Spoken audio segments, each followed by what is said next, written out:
এরকম যদি ফুলকপি আলু দিয়ে মাছের ঝোল ভাতে থাকে তাহলে আর কি চাই। দেখো বন্ধুরা, এখানে আমি ফুলকপি আলু ভেজে নিয়েছি, এখানে টমেটো কেটে নিয়েছি, পেঁয়াজ কুচি করে নিয়েছি, মাছ ভাজা হচ্ছে, এখানে মাছ ভাজা হচ্ছে। আর একটা কড়াইতে তেল গরম হয়ে গেছে, তো মশলাটা কষিয়ে নেব। প্রথমে একটু আমি চিনি দিয়ে দিলাম, শুকনো লঙ্কা, জিরে, তেজপাতা ফোড়ন দিয়ে, তারপর আমি লবণ দিয়ে দিলাম। লবণটা দিলে তাড়াতাড়ি সেদ্ধ হয়ে যাবে পেঁয়াজটা। আমি একটু আদা দিচ্ছি,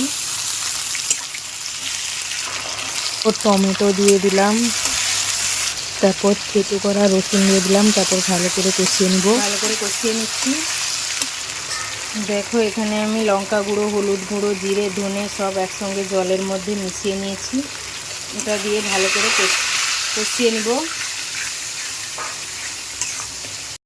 পুরো আমার মশলাটা কষানো হয়ে গেছে। আলু ফুলকপি ভাজাটা আমি দিয়ে দিলাম, ভালো করে কষিয়ে নেব।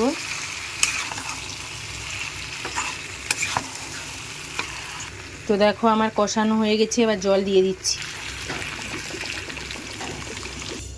তো দেখো বন্ধুরা, জল দেওয়া হয়ে গেছে। একটু ফুটে এলে আমি মাছগুলো দিয়ে দিব। তরকারিটা ফুটে গেছে, এবার আমি মাছ দিয়ে দিব।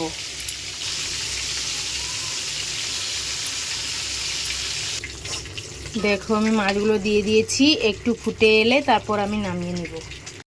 তরকারিটা আমার রান্না হয়ে গেছে, এবার ধনেপাতা কুচি দিয়ে দিলাম।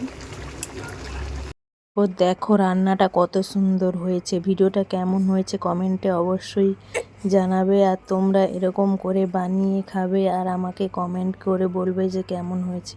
টাটা, সবাই সুস্থ থাকবে, ভালো থাকবে।